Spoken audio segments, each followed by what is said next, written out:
Hello, everybody, and welcome to the third episode of Beyond Talking Points. Today, we're going to just cover a hodgepodge of stories that we kind of gathered up over the last week. Me and I'm obviously Matt, and my co-host Matthew is here, and we're going to discuss different things we pieced together and found. It really is a random collection of things we saw and said, "Ooh, this is interesting. Let's talk about it." Some things aren't like super newsworthy; you might not have heard of them, but they're just things that different people on the campaign trail have brought up, or different reports or studies that came out. So it is really a total random episode, a random selection of stories. So just to dive in, the first story we're going to talk about, it came out at the end of April. I saw it, but we hadn't had a chance to discuss it. I saw it in Reason magazine. So they're more of a libertarian-based magazine, and the headline is "Social Security will be insolvent in 16 years." So pretty much the beats of the story are simple. By 2035, Social Security will be unable to pay the full value of its promised benefits. So it's kind of pointing out how unsustainable our current model is for Social Security, and nobody's really talking about it, which is why I like this story. Social Security is kind of a huge issue. I've had my eye on it for like 5 or 6 years, and we get really little discussion about it. And then the other thing that I want to mention is it did run down the other entitlements that are like Medicare and Medicaid. And I also mentioned that Medicare Part A, which is for hospital and nursing home costs, will also be insolvent by 2026. So that's not good. Um, so I guess, did you have any first thoughts when I linked this story and sent it over to you? I don't know how much you think about this issue, so I just kind of shot it out there. No, to be honest, I don't have too many thoughts on it. I'm not expert enough to, check their facts. Okay, so one of the things that's always irritated me about Social Security as an issue is there's so like little information about it all over the place. So when I was wrapping up college, I would check out a bunch of random books on random issues, and the only book I could find about Social Security and only Social Security was like essentially an 80-page like little paperback book. The most interesting thing when you just read about the history of Social Security is comparing how many people paid into it when it was first brought, signed into law compared to now. So like when it was originally during FDR's administration, when they created Social Security, I think it was either 12 to 14 Americans per person who was collecting. So now it's about 2.5. Which is why, unless you like raise the rates of how much you tax those people, it quickly becomes insolvent. Also, like the trust fund that they built because they taxed people and they actually weren't paying out as much was later used on other programs. So it's not like they kept a fund separate. It's kind of all fungible to the government. So they didn't really benefit from all the time that they were gaining way more funds than they were using, which is pretty bad. And I do want to add that I went to one economics conference in my life so far, and Keith, what's his name, Keith Hall from the Congressional Budget Office, gave this long lecture where he essentially went over all these government programs, and this is an issue that he talked about at length, and how Social Security is just growing rapidly, and same with the federal debt.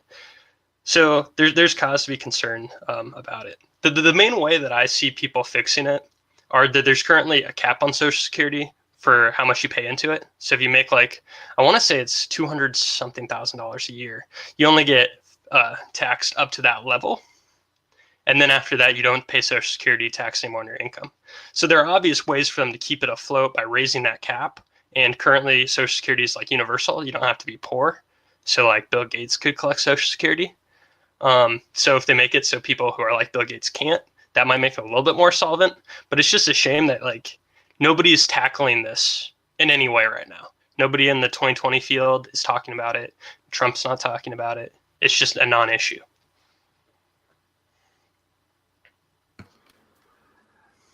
I really wish I had something constructive to say here. And then that comes to the difficulty of it too, right? Is the solutions aren't obvious and it affects so many people. I think these Sorry, I don't mean to interrupt. No, go ahead. I was just going to make a banal point that when these programs were created, I think there was a clear need for them when they were created, but I think times change, and we have to reevaluate our need and what works and what doesn't. Yeah, and we keep interrupting each other. I thought you were wrapping up your point there. I was just going to add that the few times people brought up ways to maybe fix it, the only time recently was George W. Bush, and after he was a lame duck president essentially, and he called on Congress to do something, and he wanted to privatize it, which I think there's a lot of misinformation, I guess, about what privatizing it would mean. Like if you really think about Social Security, like if you argued that we still need it, it's because we don't want older people to become impoverished, and if they can't work, what are they going to do? They need at least some money to stay afloat. So like, I guess the way, if you could privatize it by essentially doing, like, I would say, call it quote unquote forced savings, and then if you at least put 8% or however much the Social Security taxes into your own fund, then it's going to be there for you no matter what, because it's your fund. Now, the issue is if you work at McDonald's and it's all your taxes going to your fund, your retirement fund is going to be way less than a hedge fund manager. And that's where there's a problem there. So there's always going to be, this kind of debate could happen, but it's so unpopular that it's just not going to. And it's just looming as an issue. Like, like it's getting worse and worse. So yeah, if you don't have any more thoughts on it, we can move on to the next topic. But if you do, feel free to wrap it up. I think there are a lot of issues with the way government is run right now that will not be able to last. I don't think Social Security is just one of them. But as I say, I don't. I'm sorry. I wish I had more, knew more about it. But as I said, I think in a previous episode, I hate to just talk out of my ass. Excuse my language. Yeah, and the last thing I will say before we move on is, if anybody just I guess thinks this is a non-issue, I would just recommend they look up a graph of federal spending and then look at how much Social Security is as a share compared to things like other mandatory spending and the military, because yeah, it's comparable with the military. So it's a lot of money, and it's going to affect people who are in our age range. I think people who are our age, so like the 18 to 40-year-old range, is people who's going to get hit the worst by this. Because in 2035, I'm going to be like 40. 40-year-olds are going to be close to like late 50s or 60. So they're going to be way thinking about retirement, and then they're going to find out it's insolvent and they don't know what to do. So yeah. Alrighty, next story then. Yep. Did we agree on Andrew Yang yet? 'Cause I forgot. Yeah, we did. Okay. So I actually learned about this on when I watched his town hall, CNN town hall.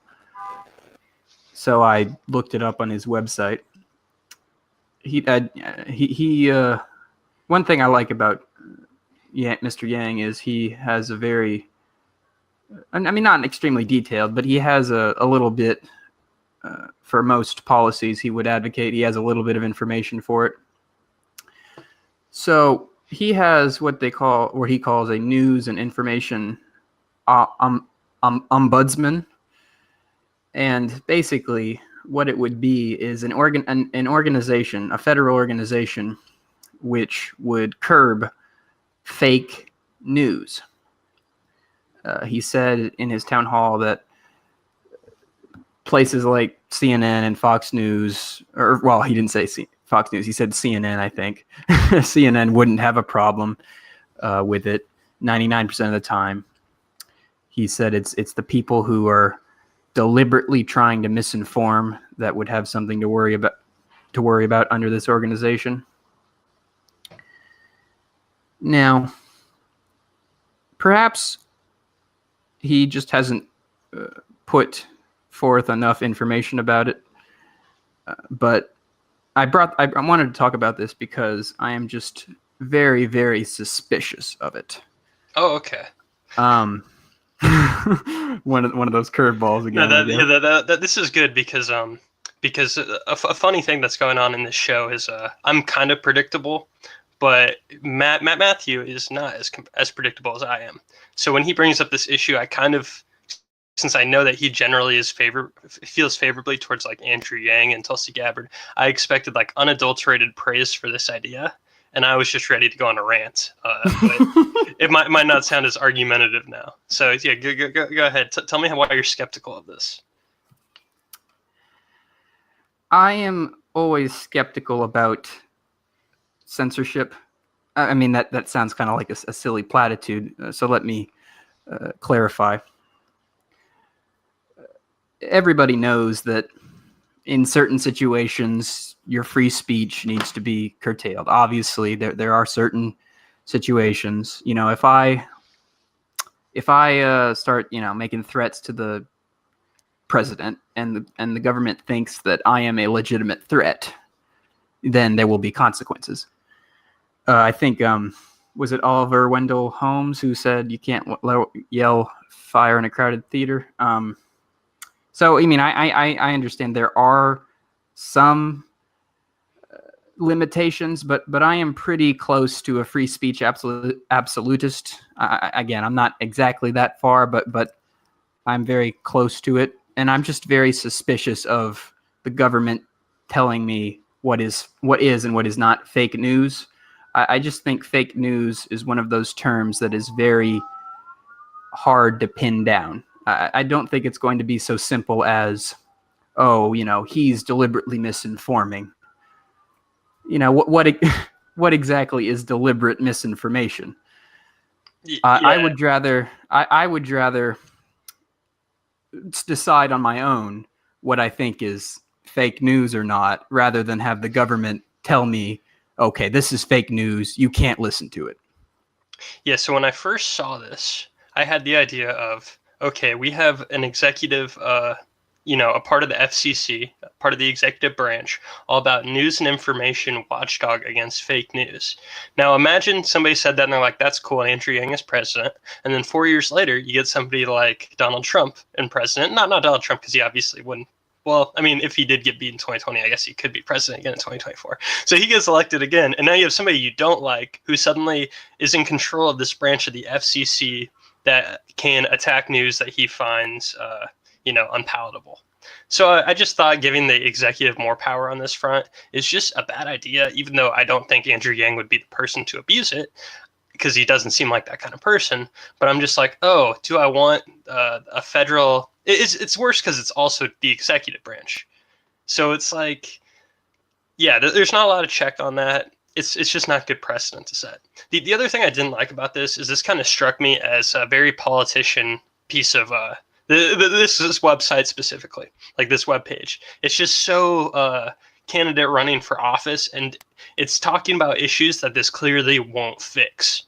So he essentially says the problems to be solved. He has 4 bullet points, and one of them is disincentives to publish inflammatory information are weak or non-existent. So it's like, well, you're talking about inflammatory information. A lot of clickbait that people click on and it gets them angry, it's not fake news. It's just an angle on it, right? So if you go on Daily Wire, it's very right-wing slanted, and a lot of times it is kind of inflammatory. They cover stuff that will rile you up, but it's not fake news. It's stuff that is true, then they just tackle it from a certain angle. And I don't think it's the government's job to disincentivize that, even if it's like, quote, in Andrew Yang's term, bad for democracy. He complains that he even puts a sentence in here, quote, the lack of trusted news increasingly isolates us in information silos that hurt our democracy. That sentence has nothing to do with news that is factually inaccurate.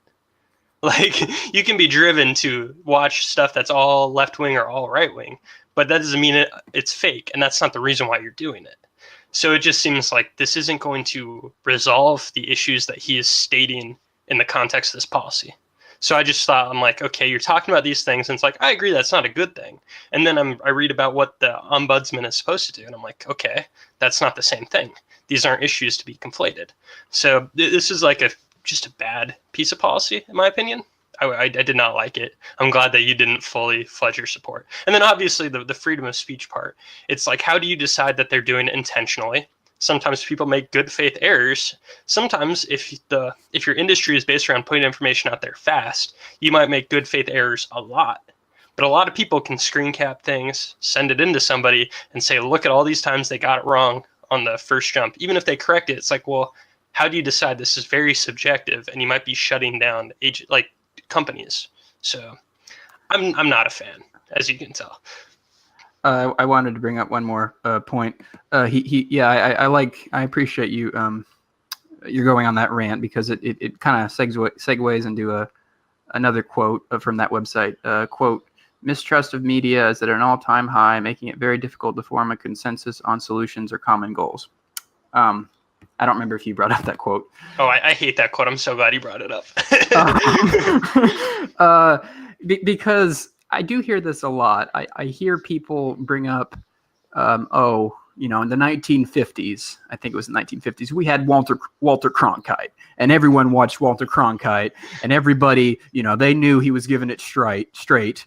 We didn't have to worry about fake news, but there was no one else. I mean, there was like 3 networks, I think, at the beginning of television, if I remember correctly. Well, no, the beginning of television, there's probably 1, but later on, I guess there was 3. Like, was it NBC, CBS, it's and before ABC? it's before all the networks came in. So there was very few choice. There was little choice to have. So there was very few, and I think. I mean, you can argue that a mistrust of media is an issue, but I think that's just an issue that we have to deal with, not by curbing or not by labeling something fake news.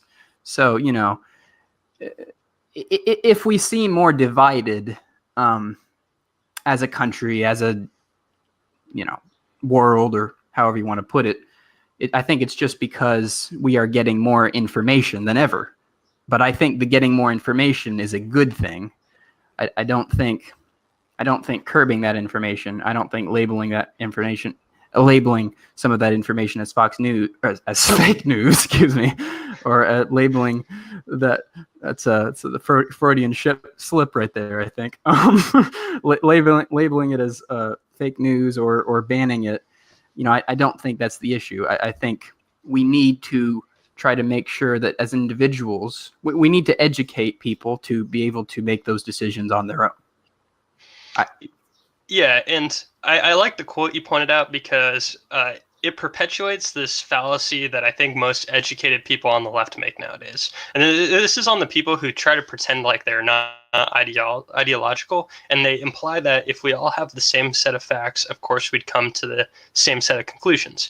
And that's clearly not the case. People have different subjective values of all kinds of things. Some people don't think like owning a gun is a thing that people should be able to do. And some people think everybody should be allowed to own a gun. This is not a thing that is like based on a set of facts generally. It's generally like, do I believe that we all have rights to defend ourselves, or should we like leave the police to do it after I call 911? So it's like a thing where everybody can have access to the same information. Now, different parts of that information support one argument more than another at times, but that doesn't mean if we all had access to it all, we'd agree on the same thing. I feel like that's like a fallacy that people imply all the time. And I think the mistrust in news is just, I think that's more of I don't think that's because news is deliberately false. I think that's because there's so much opinion journalism that people mistake for factual journalism. And that's why I comfortably equate CNN and Fox News, is because every time I see CNN on, it's just opinion journalism from the generally center left. I think they're more left than center, but it's center left opinion journalism. Fox News is just like usually mediocre right-wing takes that aren't always that smart. And they're not always that thoughtful. And I listen to opinion journalists that I like because I feel like they provide decent reasoning that I'm interested in. That's essentially what we're doing. We're covering stories with our opinion. We aren't trying to be mistaken for reporters, but people do mistake people like Don Lemon as a reporter when he's giving his left-wing opinion. So yeah, I think that's the real issue. I don't think it's the disinformation campaigns. I don't know anybody who gets their news from like weird, sketchy websites. People just go on Twitter and then they follow like New York Times and the Washington Post, and they just see it on Twitter. So yeah, that's but I'm going to transition into our next topic. So this is a policy that Kirsten Gillibrand has supported, and the reason it jumped out to me is because in the city of Philadelphia they discussed doing something similar to this before. So I was already familiar with it, and when I saw it, I was like, oh boy, this on a federal level. So let's check it out. The headline on Reason Magazine once again is Gillibrand proposes giving every voter $600 to donate to campaigns. The Democratic senator and 2020 presidential hopeful calls it her, quote, clean elections plan. She describes this money as democracy dollars. It's a taxpayer-funded venture that's supposed to clean up elections and, quote, attack the corrupting influence of money at its core. So the idea is all eligible voters would qualify for the lump sum, which would be doled out in $200 payments for each individual's House, Senate, and presidential candidate of choice.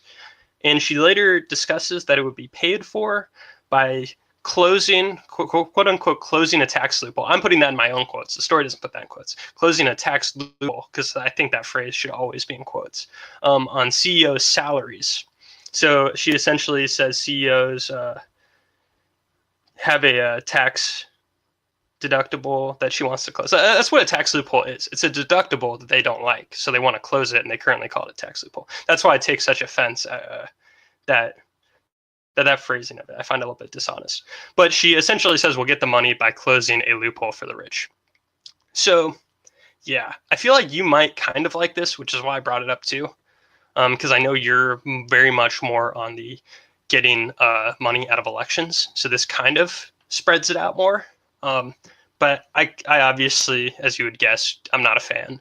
I don't think you should publicly fund campaigns because what about, okay, well one, she commits a fallacy that I don't like. She essentially says it's not coming out of taxpayer money, it's coming out of these specific rich people. You have to remember that government money is fungible because this will specifically add more revenue to make up for the increased cost doesn't mean it's directly going to that. All the money essentially goes into the same place and they take money from it. So implying that it's just money from the rich in general is a mischaracterization. That's just how you're raising revenues to meet the new cost. So some people, it's still coming out of the taxpayer pool money. Some people don't want to support any campaign, any people running for office. I don't really like anybody who has a reasonable chance of winning House, Senate, or President in 2020. I already know that because my candidates of choice pull up probably like under 1% because I'm a libertarian. So if I want to give money to somebody who like might have a chance of winning, then it's going to go to a Republican. I don't really want to fund Republicans though because I don't like their ideas. So now you're using taxpayer money to fund Republicans, even though I don't even like Republicans. Okay, I just don't see why that's a remotely good idea. It's also been done before in Seattle. And in Seattle, they found that it pretty much only benefited incumbents because people who got this money and actually thought to use it gave it to the names they recognized. And the names they recognized were almost always the incumbents. So it didn't actually help people in primaries get funding easier that are like less well known, maybe running against the incumbent in the primary spot. It just was like, oh, I get this free money. I like the incumbent, so I give it to the incumbent. So yeah, bad idea. I hope nobody else picks this up. Let me ask you a question, so I can clarify something. Yeah. Now, did she? I haven't reread the article since I read it the first time, so that's why I'm asking you. Did she say that each citizen would have to donate that $600, or is it just an option, like you can if you want to? Well, so everybody is qualified to take like the $600 from the government and give it, but nobody has to. In Seattle, where it was tried, a very like single-digit percentage of people did it. Okay. I'm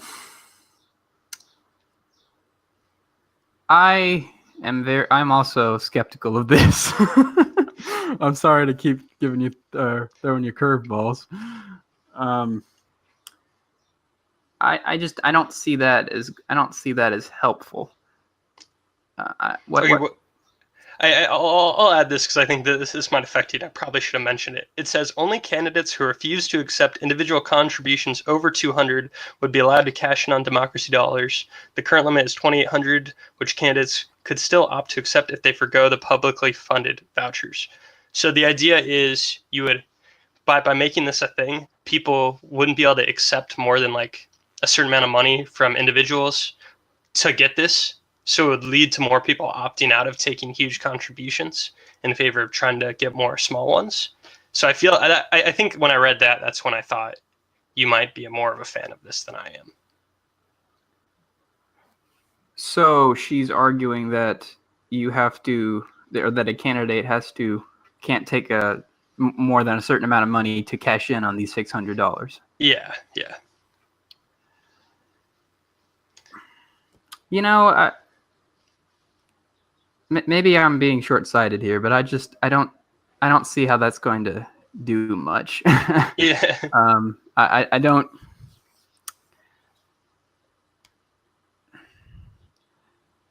You know, it kind of. I'm not gonna. It's not compelled speech, but it kind of rings that. It kind of reminds me of that. Well, that's the argument that Reason magazine actually makes at the end of this piece. They pretty much challenge it on those grounds, and I'm actually not sympathetic to that because I think taxpayer money is fungible. So I don't really see it as the rich specifically paying for it. I just see it as you take it out of the tax pool, and because it's so spread out in the tax pool, I don't know if that really applies. I just think the issue is this isn't the role of government. This won't achieve any ends that you want. It's just going to empower incumbents in primaries. It just seems like, and I don't even, like, we're already seeing money get pulled out of politics through natural ways. Like a lot of the top 2020 Democratic candidates aren't taking big donor money or aren't taking oil money, etc. So, well, that's what I. Go ahead. Go ahead. I was wrapping up my point anyways. That's fine. That's what I want to see. I want to see politicians taking, $20 from whoever wants to give them $20 or something. I'm not very keen on a government program saying that, okay, here's $600, Bob, go give it to whoever you want. Yeah, no, that's okay. I'm glad we're in agreement on this one. It just, it just, I don't know what Gillibrand's thinking. But yeah, let's move on to what you were the story that you sent me yesterday about the environment. Yes. So I got this off of The Guardian, headlined Human Society Under Urgent Threat from Loss of Earth's Natural Life. Scientists reveal 1 million species at risk of extinction in damning UN report. Now, I could go over all the different statistics they give in the article, but you can go look it up yourself. I'm more interested in my take on this, if that's all right. Yeah, that's fine. I think it's pretty, I'm not a climate scientist, but I think it's pretty obvious that that climate change is happening, and I think it's also very obvious that we need. Well, I should say there are two more obvious points. So it's obvious that it's happening. I think it's obvious that partly to blame from human activity, not completely, but partly, and that something needs to be done about it. And I kind of brought it up because I'm just tired of this being a political sticking point between people. I think there's some debate as to what exactly should be done about it in terms of policy, but I think anybody who's not living under a rock would acknowledge that something has to be done about it, if only for the self-interest of human society itself. I'm not going to go into an argument, the poor polar bears, because, well, one, I don't really like it when people pull the emotional strings, but two, I don't think that's going to convince some people. I think it's really a matter of, do we want to continue on existing? and if we do, I think we need to make some big changes. Okay, so we have a lot of agreement on your basic 3-point principles. I think I guess I have a lot of broad thoughts on this issue, so I'm not going to talk specifically about the argument. This was kind of just a way for us to, for the first time, I guess, really discuss what we feel about climate change. So I think one of the surprising things, I don't think Republicans deny climate change. I just think they're having a communication issue. right? So all the left does is talk about climate change. And when the left talks about climate change, they assume that the proper action is heavily government-based to tackling it. If you listen to the right talk about climate change, they just say nothing. And then they just say, oh, look, that idea sucks. And they don't explain an alternative. And they don't even say why doing nothing is preferable to that. They just say that's a bad idea. So you have this communication error where the Republicans don't offer an alternative and the left just says things that I find absolutely crazy. There's a thinker named Alex Epstein.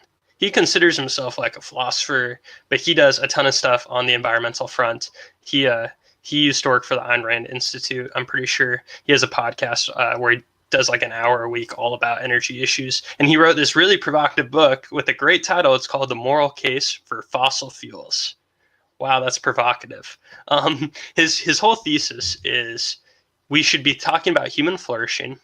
We need to be honest about the trade-offs of all these alternative kinds of energies. And because once we acknowledge these trade-offs in the current moment, this is the benefits of why we still use fossil fuels. And then these are the trade-offs we have to address on other types before we can move forward. Now, the issue right now is all about public perception.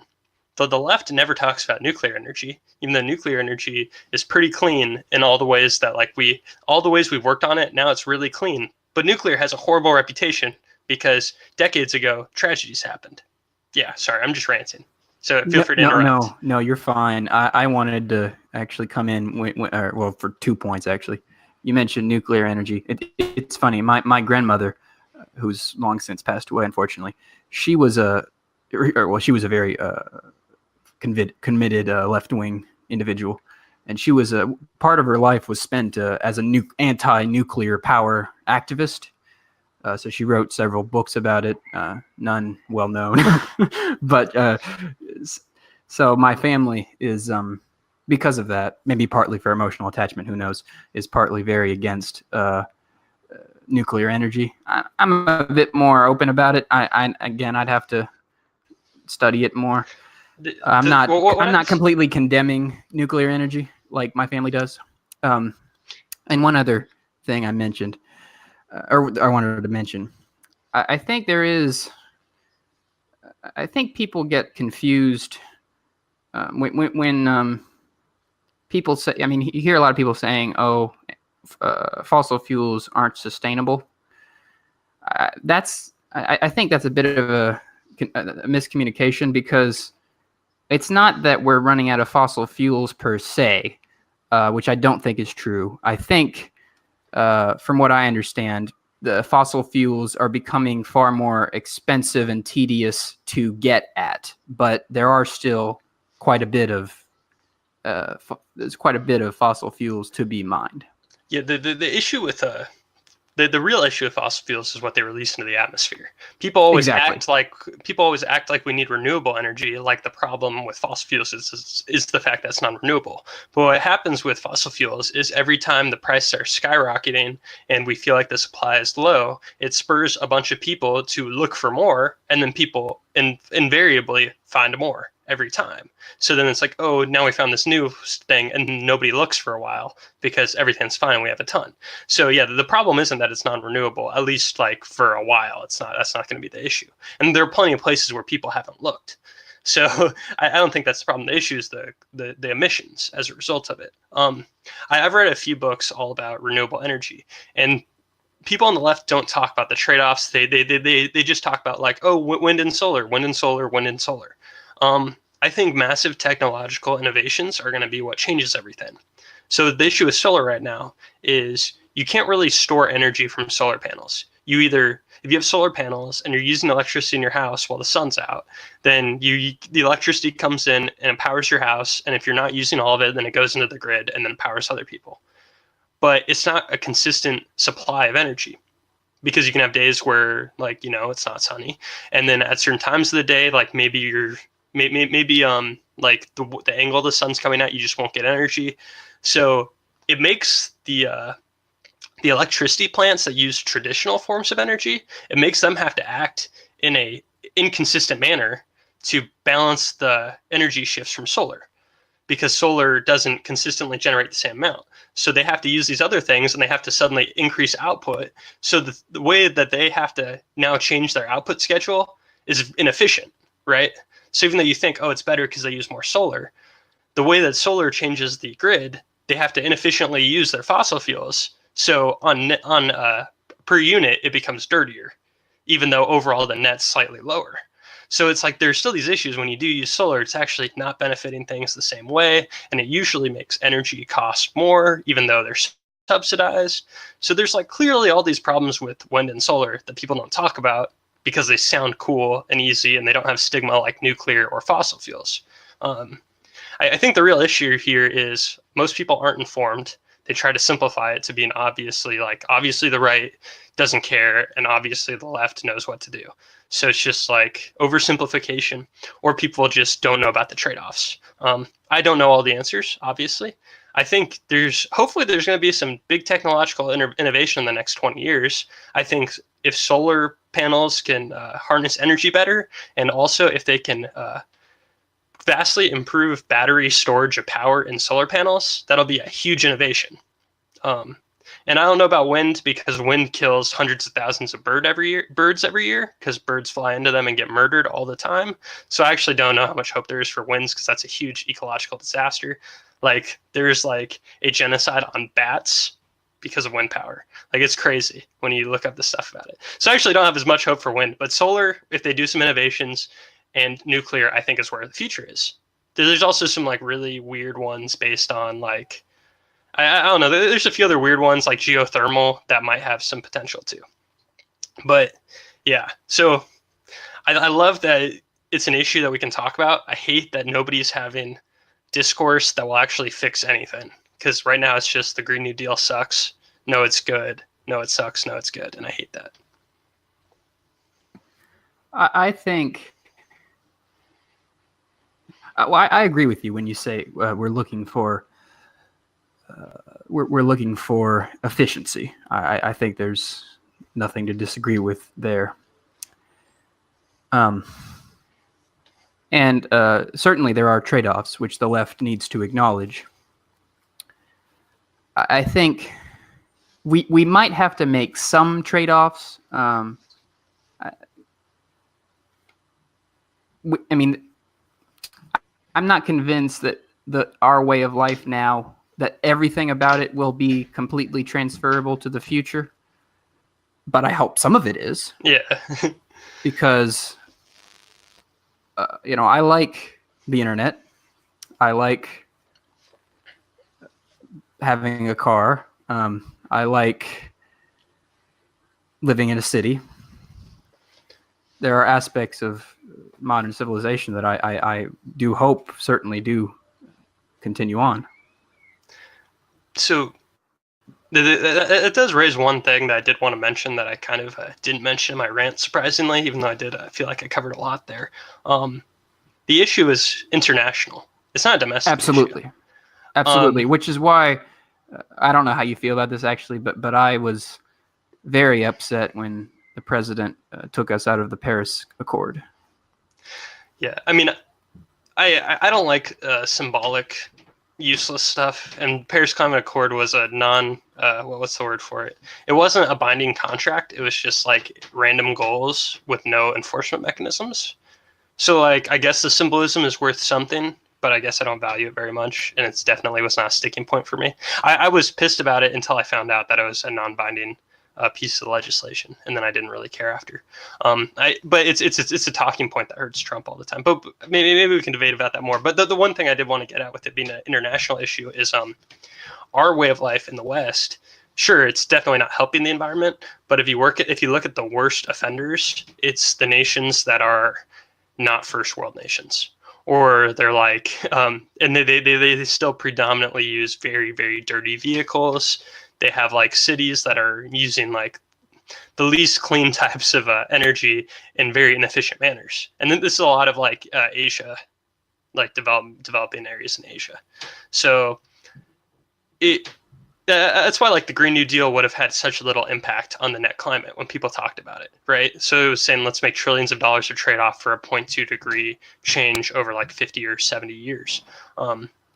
It's because our nation alone, even if we changed every single building in the country and made it so cars were illegal and that cows didn't fart, it's like all these things, and yet it makes almost no change because there are huge offenders all over the world. So yeah, I mean, I do think there should be international like policy. I'd hope so, but I don't know what the international answers are because those countries use dirty energy because that's the only affordable stuff for them, right? Can I push you back on that a little bit? Yeah, go for it. We have a few minutes left. Yeah, we got time. I mean, I agree that there were. I won't go too much into the Paris Accords. That there were a lot of problems with it, and I do think I think an international agreement like that should probably be made. The place where we might disagree some. I think it might be true. I'm not 100% on this, but it might be true that some of these poorer countries that you mentioned, that they might have to go through these growing pains to get to the level of freedom and luxury that we have. I mean, the Western countries went through these same growing pains. I mean, if you look back at industrial capitalism in when it first began, I mean, the conditions for workers were horrible. The pollution was terrible. Disease was rampant in cities. So I do think I don't think we can. It doesn't have to be an either or position, I guess is what I'm saying. I agree that we need to try to get these poor nations to more efficient. We need to get them faster to efficient energy, but I do think the onus should be on the more wealthier countries that have already gone through these growing pains and they do have more leg room. Yeah, I guess the reason why I kind of went in that direction with my thoughts on the issue is a lot of times when things are bad, there's a reason why it's bad, and it's not an easy fix. So when I think of why are these poor countries polluting so much, and it's because that's the cheapest thing for them, and they are very poor. A lot of the individuals in it are very poor, so they have to do it that way. And even in our own country, if we do some massive changes on the electric grid, everybody who's like you and me, who were pretty middle class, we won't be screwed over by it because we can afford to take on these like increases in price. But if poor people see their electric bills that they're already like essentially like making sure they use as little electricity as possible, if their rates increase by 50%, then suddenly they're hit with this shock, and this monthly bill going up, say like $40 or $50 a month, maybe a lot more if they have like 3 kids. Then all of a sudden it's like, hell, they're spending like $900 more a year. And that's going to hit them harder when it affects the whole system. So it's one of those things where I see the issue, but it's hard for me to think of solutions that don't adversely affect the poor in a way that's large. I think a lot of things will grow out of it naturally, because I think as we improve, like there are people working on these technologies and they're going to become more efficient. And once they're more efficient, they'll be much more price competitive. So even if we do subsidize them, we don't subsidize them to a ridiculous degree. And the current ways we've subsidized solar have been stupid. That's why Son Edison like famously went bankrupt, even though they had hundreds of millions of dollars in government subsidies, because we were subsidizing a company that sells solar panels, not the companies that develop them. So like internationally, I think they have to grow through it, and I think we can't catastrophize the issue by making it sound like we have to do something urgent in the next day, because it's simply not possible. We just have to spur innovation in the private sector and hope that we get some big changes that make it more efficient. That's just the way I see it. Because when we talk about government solutions, I just am not hearing anything where I go, oh, that actually resolves said issue. It just sounds like it makes a minute change at the cost of like a ton of money. So I think you mentioned this earlier. I don't remember if it was about this issue or not, but I wish I'm actually glad I brought that story up, because I think we are trying to illustrate two people who, although might not agree on every specific point on climate change, we're trying to have a discussion. We're trying to go somewhere with it. We're trying to come up with, I mean, as much as we can, as much as two podcasters can, come up with solutions. And I wish there was more of that. I mean, I think when I think about debates on climate change, I think of there was a debate a while back, I think on CNN again with Bill Nye and some, corporate guy. And I don't think it got a lot of it got. I don't think much came out of it, if I remember correctly. Yeah. Well, and the way I see things, though, is there are tons of very rich people who go to Davos to talk about climate change. But any of them could easily invest $20 million into energy in a random South African country or an Asian country and be like, hey, guys, please get your electricity from here. It's clean. And now I've powered this town. And this will make a statement. Or something like that. Like there are things that people can do that aren't even on the innovation front. Or people could just publicize the private sector companies that are trying to make innovations more to give them support. But yeah, we're trying to talk about it in a way where we're understanding the issue and then maybe what we can do about it, even though, obviously we're not going to be the ones implementing anything. I think not yet anyway. Yeah. I think the revolution is coming. we made some good ground on it. I'm sure we'll talk about it more in detail another time, and maybe I'll have some more information at my hand so I can point out some of my concerns better instead of just vaguely alluding to bats getting murdered at high rates. Maybe I could point out the real numbers. I do want to talk about, before we run out of time, we have a little bit still. I want to talk about Facebook because Facebook had a wave of bans over the last week. They banned Alex Jones, Paul Joseph Watson, Milo, and I feel like one other person who I'm not remembering. And also I saw today, right before we recorded, on Twitter, a person who had a ACO parody account. Their parody account got banned, and their personal account, I'm pretty sure, got banned. And their parody account was good too, because I'm pretty sure it was a bot that took her tweets and just like reshuffled them in funny ways, and it sounded ridiculous, and it said parody in the name, and I'm pretty sure they got banned for that, and it was like a permanent ban. So people were talking about that as of today. So I'm not sure how you feel about Facebook and the tech giant censorship. You know that I listen to a lot of right-wing commentators that have come out strongly against Facebook censorship. I listened to a roundtable. Well, once again, I'm mentioning Reason Magazine. They're getting all the free advertisement from me. I listened to their podcast, and they're libertarians, and they discussed this whole wave of bannings. Come advertise us, please. Yeah, we need to lose as much credibility as possible, so we need to advertise. So I'm okay with Facebook banning people in the sense that I feel like they have the right to. I'm not okay with Facebook banning people because I think it's the worst way to fight ideas is to ban them and push them into the underground. People actually draw empowerment and validity from being banned. So if you actually think Alex Jones has despicable things to say, then banning him makes him feel empowered. He goes, wow, I'm on the truth. They're stopping me from getting to the truth. They even banned me. And it gives him this weird level of credibility that, he's being censored. And it draws more eyes to him instead of just letting him talk to people. And then people can debunk him in public. So I'm not a fan of the censorship. I think it's fine. I don't think there should be government regulation. I think it's fine in the sense of rights. I don't think anybody has a right to be on Facebook or Twitter. That's where I think I could see you disagreeing with me in the sense that the arguments from like Tim Pool about Twitter censorship and stuff like that is more leaning towards regulation. So I don't know where you stand. Just you mentioned there was one other person you forgot. I think it was. Did you mention Louis Farrakhan? Oh no, I forgot. I knew I was forgetting somebody. Yeah, that's a pretty big important person who got banned too. Yeah, kind of. Yeah, I feel like we're mostly agreeing in this episode. Actually, I think, Facebook is a big company. A big private company. Do they have the right to ban these people? As a company, probably. It's a private company. You can pretty much do whatever you want as long as you don't hurt anybody. But I think the question is, does Facebook, along with these other social media platforms, do they want to lose credibility?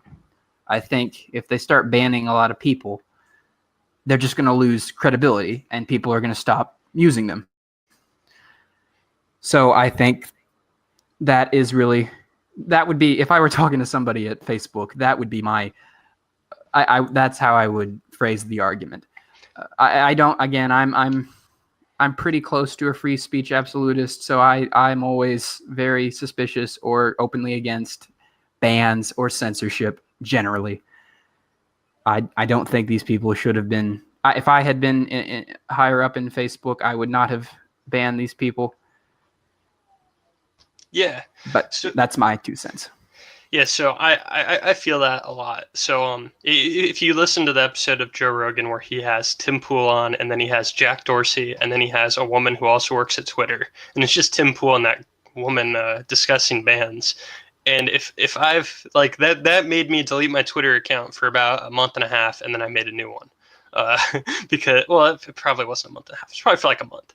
But it's just like I like Twitter. Like the interface is nice. But when they ban people, it's really indefensible. And clearly their company policy is so disorganized and inconsistent that it just seems like they're pushing an agenda. And I'm not even a conspiracy-oriented guy by any means. I'm like, okay, Twitter can do whatever they want. I don't really care. If I don't like it, I won't use it. That's my normal chain of thought. And then I heard them for 2 hours try to explain their logic, and it was terrible. So, yeah, it definitely hurts their credibility. That's the overarching thing that you got at that I agreed with.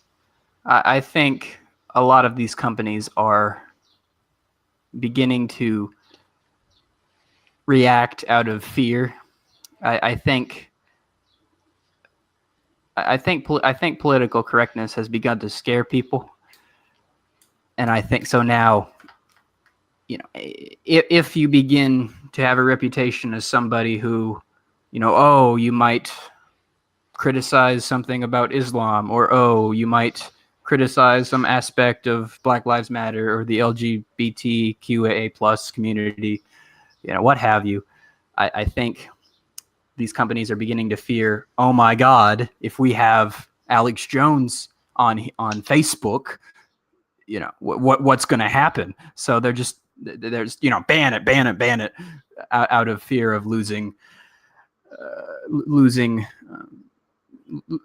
customers and losing credibility in that direction. But as I say, I don't think that's the credibility that they should be looking for. Yeah, no, I totally agree. And the one thing I wanted to add is I'm not sure if you're familiar with some of the alternative social media sites that are coming up that are more free speech absolutists. I mean, I'd heard of Gab. I've never used Gab. I've been on Minds before, though, because Bill Ottman, the CEO, was on Joe Rogan. And I think he also was on Dave Rubin. So I checked them out. And I guess part of me wants to be like, bullish and excited for these for these sites because they are really embracing the free speech position. But the whole idea of a social media is all about network effects, right? The more people are on it, the increase in value is exponential, right? So if you have a social media site with like 4 people on it, it's worthless. It might as well be like a group chat. Like you can't reach many people when there's just 4 people. But if there's, like 3 million users on a website, then all of a sudden that's 3 million people you can reach. So the issue I see is the people who are opting out of Facebook and Twitter to go on these free speech sites that do have an honorable intention of free speech are all people who have opinions that would not be acceptable on like Twitter and Facebook. So the thing is, I'm interested in Minds. I think it's a great mission statement, but I go on there and then, you don't meet anybody who would consider themselves on the left. You rarely find people who are libertarian. It's all people who are on the right, which that's fine, but it's not a free and open. It is a free and open environment. It's just only people with a certain ideological bent have opted into it. Because the other people, like people on the left, aren't gonna be scared off Twitter because Alex Jones got banned. So I actually am kind of nervous for these free speech sites because they just aren't growing their network in a way that actually makes them truly beneficial for the average person. Even though I think it's interesting. I still go on Minds every now and then. I check it out. I don't care if I don't agree with people. I'm just like, oh, this is interesting. These people posted this thing. Okay. But I know that if like the average lefty went on there, they'd be like, wow, this is a terrible place. And they would never go on it again. So the network effects of those sites and the people that they're attracting right now, just given the current climate, aren't doing them any favors. And those are the only places that are fully supporting free speech. So I think that's kind of unfortunate. That's kind of a bad side effect of this. But with that being said, Farrakhan getting banned. He's a person on the left. He's not just Alex Jones. He's an anti-Semite. People have gotten mad because he got implied that he was on the right in a couple of news articles, even though he's very much not a member of the right. But yeah, so I'm glad we're on the same page about how ideally they shouldn't ban people. Yeah, there is a lot going on there, and I feel like some regulations will probably get proposed, or maybe we'll talk more about maybe Devin Nunes. I don't know if you know about that story. Now he's trying to sue people for making accounts at his expense on Twitter. That's funny. Maybe you'll look that up. Maybe we'll talk about that next week a little bit. So there's a lot there to go into. I think we're gonna cut this episode off though, because we're rapidly approaching an hour. I think that climate change talk really we're like it made the time just disappear for us. So we are going to be filming the next couple episodes a little bit earlier than we normally do. So forgive us if we don't cover any very important news stories that come up in the next week or so. I'm going on a trip, so it leads us to have to record early. I think we might do a very broad, overarching episode just about some of our political philosophy differences, and maybe we'll investigate our beliefs a little bit, and I think that'll be fun. And yeah, so do you want to close it out? Have some parting thoughts? I think I'm very the more we do this podcast, the more I'm enjoying it because I actually thought in my mind, I guess I was thinking, I guess I kind of thought of myself as the lefty and you as the right-wing libertarian. I guess maybe you wouldn't call yourself that. So I kind of thought, I didn't think it would be as interesting. I just thought it would be me saying something left-wing and you saying something, right-wing libertarian-ish, and we'd, blah, blah, blah, blah, blah. But it's interesting because we are finding ourselves agreeing actually much more than I thought we would. And I think, I mean, I guess in the sense of if you want to listen to drama, then that's not good. But I think it's a good thing because it shows that I think we need more people who are not ruled by ideology, who try to, and I'm not trying to toot my own horn here. People who tried their hardest to think for themselves. I try to. I'm not going to say that I'm the best at it every time, but I do my best to not just follow a prescribed idea from somebody else. I think you do as well. So I hope that this brings a sort of unique perspective to this podcast that you might not find elsewhere. Yeah, that's my. I'll wrap it up with that. Yeah, and just to build on that a little bit, I listen to a lot of podcasts, and I realized that there's like zero podcasts I listen to that is even remotely billed as here's two people who think they disagree, so let's talk. Because I listen to a ton of politics podcasts, and the few that have multiple people, it's just two guys who believe the same thing, and they pretty much take turns giving their arguments for why. And so it's kind of funny. Although I would call myself pretty ideological. but I'm not. I guess I'm not as hyper partisan because I do even dissent from libertarians at times, and the Libertarian Party isn't even really a cohesive framework. Well, it's not a cohesive block, really, if you look into it. So I guess to wrap this up though, you can find me on Twitter, even though we just railed against Twitter briefly. You can find me on Twitter at Matt Keck Blog. We're going to post this on SoundCloud and on the Apple Store. Feel free to, on the podcast app, subscribe to us, leave a rating, all that good stuff.